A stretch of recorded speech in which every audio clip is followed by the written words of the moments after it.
Well, needless to say, as it is quite evident from the title and thumbnail that this video is going to have some major spoilers from the recently released movie, Spider-Man Across the Spider-Verse.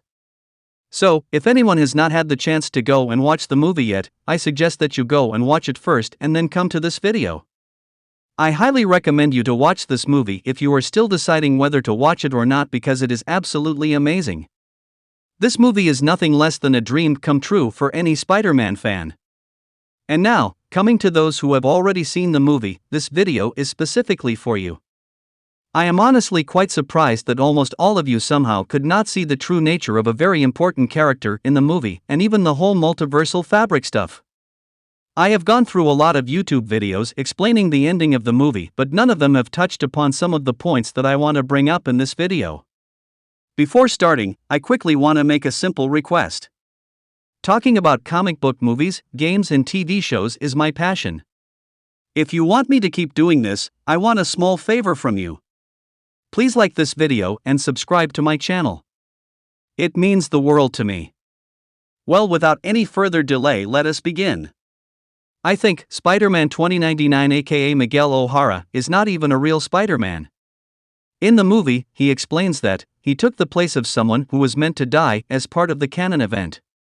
I think the person who died was actually the Spider-Man from that universe. Yes, the Spider-Man of that universe died, and the Miguel that we saw took his place.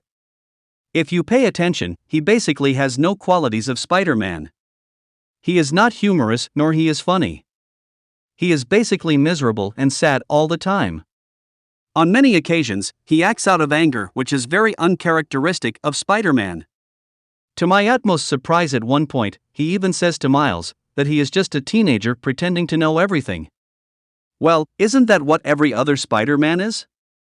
Every Spider-Man is basically a teenager who takes up the responsibility to use his powers for the betterment of the world and humanity. If Miguel is indeed a Spider-Man, he shouldn't be mocking or insulting someone who is basically just another version of himself from a different universe. In the movie, we also see that Miguel has fangs and has no problems in killing people by biting their necks.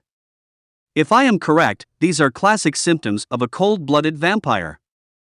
Another very interesting thing that we observe in the movie is that Miguel O on several occasions is seen injecting some kind of serum. What could that be? Personally, I think it could be the secret of his Spider-Man powers. Since he is not a real Spider-Man, it means he never got bit by a spider.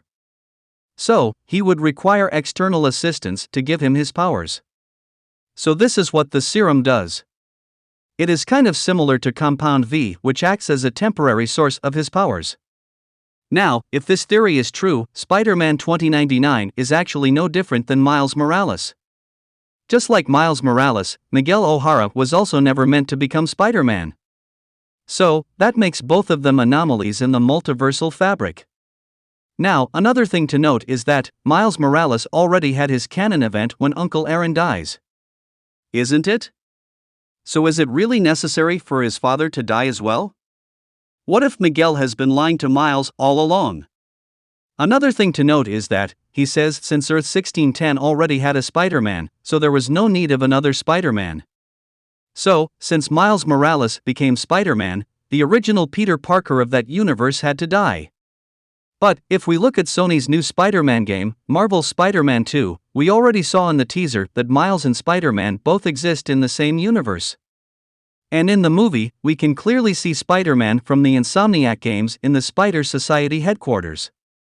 So, I seriously have some huge question marks on Miguel O aka Spider-Man 2099. What I believe is that Miles Morales saving Uncle Ben is somehow going to trigger an event in the multiversal fabric which would eventually result in the death of Spider-Man 2099. That is why he is so hell-bent to stop Miles, as we saw in the movie. He has been misleading everyone all along. Now, there is another theory. On the very same day that Spider-Man Across the Spider-Verse hit theaters, we got the news that a live-action Miles Morales movie is in development. So, this is no coincidence. I feel they would pull the biggest surprise, which would be that the live-action Miles Morales movie is actually the next movie in the Spider-Verse franchise, which is none other than Spider-Man Beyond the Spider-Verse. It is no coincident that we saw live-action Andrew Garfield, live-action MCU Prowler played by Donald Grover. We even saw a cameo of that old lady shopkeeper from the venom-verse. I think this is all a build-up towards that movie I just talked about. What do you think? Do you agree with my theory, or do you have something else on your mind? Do let me know in the comments down below. I would again like to remind you to like this video and subscribe to my channel. As I said, it means the world to me.